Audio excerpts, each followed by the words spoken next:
Boa tarde, pessoal. Vamos dar continuidade às funções oxigenadas. Hoje nós vamos falar sobre os fenóis. Os fenóis apresentam um grupo hidroxila, o OH, ligado a um anel benzênico. Então, toda vez que vocês virem essa hidroxila ligada a um anel benzênico, a gente tem um fenol. O fenol pode ser representado da seguinte forma: a hidroxila ligado a um grupo arila, ou simplesmente pelo R, que indica a cadeia principal, que sempre vai ser um benzeno. A gente pode representar o fenol mais simples dessa forma: o benzeno ligado à hidroxila. Toda vez que vocês observarem essa situação de uma hidroxila ligado ao anel benzênico, a gente tem um grupo chamado de fenol.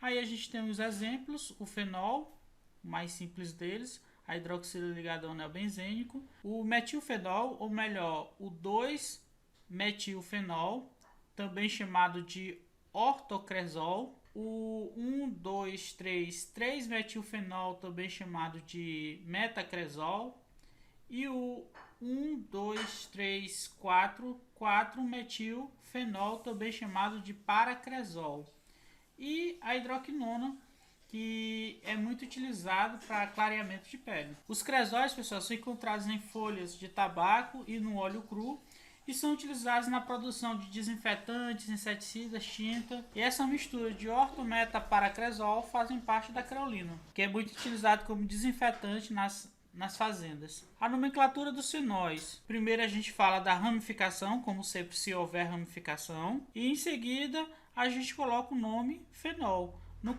No caso aqui, a gente tem uma ramificação nessa posição, na posição 1, 2. Então, na posição 2 a gente tem uma ramificação. Essa ramificação tem dois carbonos, ó, um carbono aqui, outro carbono aqui. Cada extremidade é um carbono. Então, a nomenclatura seria: na posição 2 eu tenho o nome dessa ramificação que tem dois carbonos, é etil. Então, na posição 2 eu tenho um etil e o nome fenol. Então, 2-etilfenol. Esse daqui, posição 1, 2. No caso aqui seria o 2. Aqui essa ramificação é chamada de metil. Não é isso? Metilfenol. Ou ortocresol. Por aí vai, o 3-metilfenol, 4-metilfenol ou paracresol. E esse daqui a gente tem na posição 1, 2, 3, 4. Na posição 3 e na posição 4 a gente tem dois metis, não? Então, dimetil. E a cadeia principal, fenol. Então, 3, 4 dimetilfenol. Algumas características gerais dos fenóis: os fenóis são substâncias de caráter ácido, pois elas reagem com base. Vamos fazer aqui a reação. É capaz de reagir com uma base forte e produzir sal e água. Quando o fenol entra em contato com a base forte, como o NaOH, o hidróxido de sódio, ocorre essa reação aqui, ó. O íon sódio se liga ao oxigênio, formando esse sal.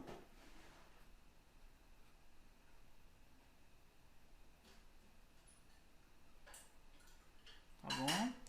E vai formar uma molécula de água. O hidrogênio do fenol com a hidroxila da base forma a água.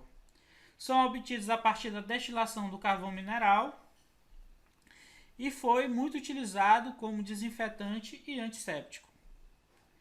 E hoje é utilizado na produção de baquelite, que é um polímero, na produção de corantes, de medicamentos, de tintas. O fenol, que é muito utilizado na medicina, é a hidroquinona, que é utilizado em cremes para clarear a pele. Já os éteres, pessoal, são compostos que apresentam o átomo de oxigênio entre átomos de carbono, ou seja, a gente vai ter um heteroátomo de oxigênio na cadeia carbônica. O oxigênio vai estar dentro da cadeia carbônica. A representação geral é o oxigênio, ligado a dois grupamentos. Esses grupamentos podem ser um grupamento alquila ou um grupamento arila, tá bom? Tanto faz. E alguns exemplos, a gente pode observar que o oxigênio está entre dois carbonos. Se a gente for determinar quem é a cadeia principal aqui, o oxigênio vai estar dentro da cadeia, ó. Então, toda vez que eu tiver essa situação do oxigênio entre dois carbonos, eu tenho um éter, tá bom? A nomenclatura se dá de duas formas. A primeira forma é a nomenclatura IUPAC. A gente vai pegar o menor grupo substituinte, o R de menor cadeia, adicionar o oxi. Em seguida, a gente vai pegar o R de maior cadeia e dar nome como se estivesse dando nome a um hidrocarboneto, tá bom? Exemplo, vamos aqui para o primeiro. Aqui eu tenho dois grupos substituintes iguais, tá bom? São metil, ó, o R e o R' são iguais. Então eu posso pegar qualquer um dos dois. Então vai ficar primeiro met, oxi, não é isso? Metoxi. E o outro eu vou dar nome como se fosse um hidrocarboneto, metoxi, metano. Tá bom? O segundo aqui, a gente tem o R aqui e o R' aqui. R e R'. O R é o menor, é o metil, não é isso? O R' é o maior, é o etil. Então, a nomenclatura fica da seguinte forma. O menor primeiro, metoxi, não é isso? Menor com a terminação oxi.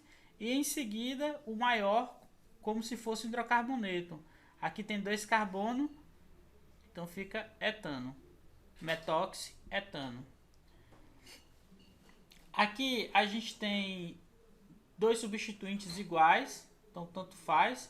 São dois carbonos, ó, em cada, então fica etoxi, etano. Aqui a gente tem dois grupos substituintes diferentes na cadeia. Um tem dois carbonos e o outro tem 6 carbonos. Então a gente coloca o primeiro menor, etoxi, e o maior como se fosse um hidrocarboneto, etoxi, benzeno, tá bom? Etoxi, benzeno. O próximo aqui, a gente tem essa cadeia aqui, esse grupo substituinte com 2 carbonos e aqui o grupo substituinte com 3 carbonos. Aqui é et e aqui é prop. Então fica primeiro o menor com 2 carbonos, etoxi, e o outro com 3 carbonos, propano, etoxi, propano, tá bom? Já a segunda forma, que é a nomenclatura de classe funcional, também aceita pelo IUPAC, a gente vai utilizar o nome éter, depois a gente vai pegar um grupo substituinte e colocar a terminação ílico, em seguida o outro grupo substituinte e colocar a terminação ílico, sendo que esses grupos substituintes são colocados em ordem alfabética. É só prestar atenção para a ordem alfabética. E quando, pessoal, esses grupos substituintes forem iguais, eu utilizo o termo de. Então, o primeiro aqui, como seria? Os grupos substituintes são iguais. É metil e metil aqui. Então, eu coloco o nome éter, di, porque são iguais, não é o metil, então metil e a terminação ílico. Então fica o nome éter dimetílico. O segundo aqui, a gente tem substituintes diferentes. Aqui um metil e aqui um etil. Então vai para a ordem alfabética. Éter. Primeiro vem o E. Etílico. E. Depois vem o metílico. Metílico. Éter, etílico e metílico. O segundo não são iguais, a gente pode colocar simplesmente éter dietílico. No caso desse aqui ficaria éter. Aqui a gente tem o benzeno, o fenil, não é isso? E aqui a gente tem o etil. Então fica éter, etílico e fenílico. E esse daqui a gente tem o etil e o propil aqui. Então ficaria éter, etílico e propílico. Algumas características desse grupo. Ele apresenta baixa polaridade comparada dos álcools, enquanto que o álcool tem o hidrogênio ligado ao oxigênio, formando as ligações de hidrogênio, as antigas pontes de hidrogênio. Os éteres não tem isso, tem um oxigênio ligado a carbono, então não existe essa interação de ligação de hidrogênio. Por isso, comparado aos álcools, os éteres têm uma baixa polaridade e apresentam temperatura de ebulição menor que a dos álcools correspondentes. Para cada éter, pessoal, existe um álcool correspondente com a mesma fórmula molecular. Então, esse álcool e esse éter correspondente, eles apresentam diferentes propriedades. Enquanto que o álcool tem uma maior temperatura de ebulição, o éter vai ter uma menor, devido à ligação de hidrogênio que não existe nos éteres. Quanto maior for a cadeia carbônica, essa propriedade também vale para os álcools, que a gente já viu, ou seja, maior vai ser a massa molecular do éter e maior será a temperatura de ebulição. Agora a gente vai falar um pouco sobre os aldeídos e acetonas. Esses grupos apresentam como característica, como semelhança, a carbonila na sua estrutura. A carbonila é essa estrutura aqui, pessoal. Um carbono ligado a um oxigênio através de uma ligação dupla, tá bom? Então, alguns exemplos. A gente observa a carbonila aqui, ó. Observou carbonila, pode ser cetona ou aldeído. Outro exemplo aqui, observamos a carbonila aqui. Outro exemplo desse outro composto, a carbonila está aqui.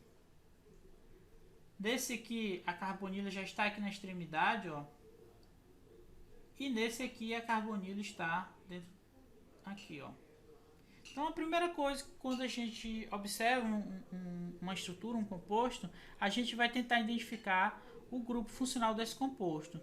Então, se for um aldeído ou cetona, você vai observar dentro da cadeia a carbonila. Nos aldeídos, pessoal, a carbonila está na extremidade da cadeia e ligada a um átomo de hidrogênio. Então, a carbonila fica um pouquinho diferente, ela fica nesse formato aqui. Ela está na extremidade da cadeia, numa das pontas, e ela vai estar ligada necessariamente a um hidrogênio. Então, ela vai ter essa forma aqui. Toda vez que vocês observarem numa estrutura C-OH, sendo que o carbono está ligado a um grupo substituinte, então a gente tem aí um aldeído. A nomenclatura dos aldeídos é bem simples. A gente utiliza o prefixo que se refere ao número de carbonos, o infixo que se refere à cadeia. Se a cadeia for simples, an. Se a cadeia tiver pelo menos uma dupla, em. Não esquece de dizer a posição dessa dupla. E se tiver uma tripla, a gente coloca a posição da tripla e a terminação in. E todo aldeído tem sufixo. Todo aldeído tem um sufixo al, tá bom? Todo aldeído termina em al. Então vamos dar nome a esses aldeídos. A gente observa um aldeído nessa estrutura aqui, ó. Ó, C-O, não é isso? H. Então, isso aqui é um aldeído. Como seria o nome desse aldeído? Tem quantos carbonos aqui? Um é met. Esse carbono só está fazendo ligações simples. Então, an. E a terminação al. O nome desse aldeído é metanal. Também chamado de, devido à similaridade dele com o ácido carboxílico que a gente vai ver mais na frente, o ácido fórmico, ele também pode ser chamado de aldeído fórmico, ou quando misturado com água, uma solução aquosa, a gente pode chamar também de formol, tá bom? O segundo não é um aldeído, ó, o carbono não está ligado ao hidrogênio. O terceiro aqui é um aldeído, então esse aldeído tem 2 carbonos, 2 é et. Entre esses 2 carbonos, aqui é a cadeia principal. Entre esses 2 carbonos só tem ligações simples, então eu coloco o infixo an e a terminação al. O nome desse composto é etanal. Por similaridade, também ele parece com um ácido carboxílico chamado ácido acético, então ele pode ser chamado de aldeído acético ou acetaldeído. O quarto composto, a gente tem a carbonila na extremidade, então a gente tem o carbono ligado C-OH, e o nome, isso aqui é um aldeído, né? O nome desse composto seria, no caso aqui, numerando, lembre-se, a gente sempre numera da cadeia, da extremidade mais próxima do grupo funcional. Então, 1, 2, 3, 4 é but. Entre esses 4 carbonos só tem ligações simples, an, e a terminação al. O nome desse aldeído é butanal, tá bom? Vamos para cá para os de baixo. Esse aqui a gente já falou, é o metanal. Esse aqui é o etanal. Aqui a gente tem 3 carbonos. Vamos identificar a cadeia principal. Tá aqui. Numerar da extremidade mais próxima do grupo funcional. 1, 2, 3. São 3 carbonos, então é prop. Entre esses carbonos só tem ligações simples. E a terminação de aldeído é al, propanal. E aqui a gente, identificando a cadeia principal, ó, tá aqui, a gente observa que ficou de fora um carbono. Então isso aqui é uma ramificação. Vamos numerar a cadeia da extremidade mais próxima do grupo funcional, que é a primeira regra, que a gente já viu. Então, numerando essa cadeia, a gente tem que a ramificação está na posição ligada ao carbono da posição 3. Então, primeiro, a posição da ramificação, o nome da ramificação. Essa ramificação só tem um carbono, então é metil, não é isso? E agora a gente vai falar da cadeia principal. A cadeia principal tem 4 carbonos, but. Entre esses 4 carbonos só há ligações simples, e a terminação al. Então, o nome desse composto é 3-metil-butanal. Então, pessoal, nossa aula de hoje fica por aqui. Façam as atividades. Qualquer dúvida, estou à disposição de vocês. Até a aula de amanhã.